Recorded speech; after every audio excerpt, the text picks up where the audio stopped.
estava a primeira casa e eu era menino pequeno assim, eu passei mais meu pai lá com um carro de boi para ir numa fazenda lá do Zeca Maranhão para pegar carga lá na fazenda do Zeca Maranhão. Pegava para levar em Presidente Olegário, com os carros de boi, em Presidente Olegário. Um dia nós levávamos cereais, outro dia levávamos madeira de aroeira lavrada para o povo fazer casa, construir casa lá em Presidente Olegário. Vocês recebiam só pelo transporte? Só o frete do transporte, é. E era demorado? É demorado de quê? De Lagoa Grande até Presidente? Ah, é bem demorado. É 2 dias de viagem, de carro de boi. Pegava na Lagoa Grande, passava em casa e seguia para frente, pousava lá na frente, no outro dia que chegava em Presidente, com os carros de boi.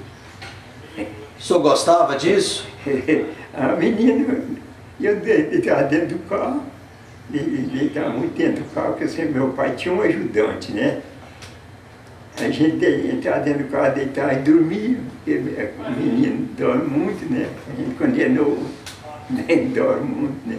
Como se chamava os bois? E os bois também, os bois dele. Os primeiros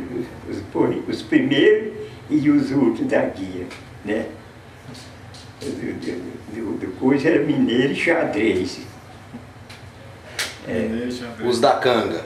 E os daqui da carroça? Os da guia, os da frente é mirante redondo.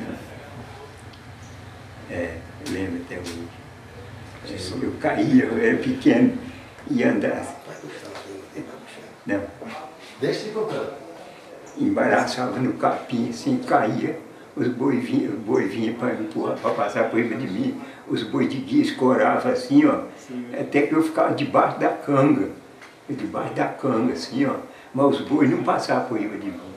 Escorava assim, até aí eu escapulei lá do capim e levantava assim, aí ia assim, soltava. Isso é porque os boi eram treinados? Os boi eram treinados. Treinado? Os boi eram treinados. Aí o pai do senhor ia seguindo na frente? Meu pai ia de lado. De lado? Da carroça?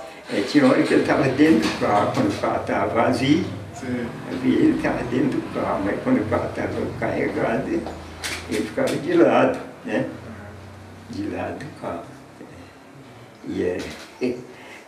Imagina.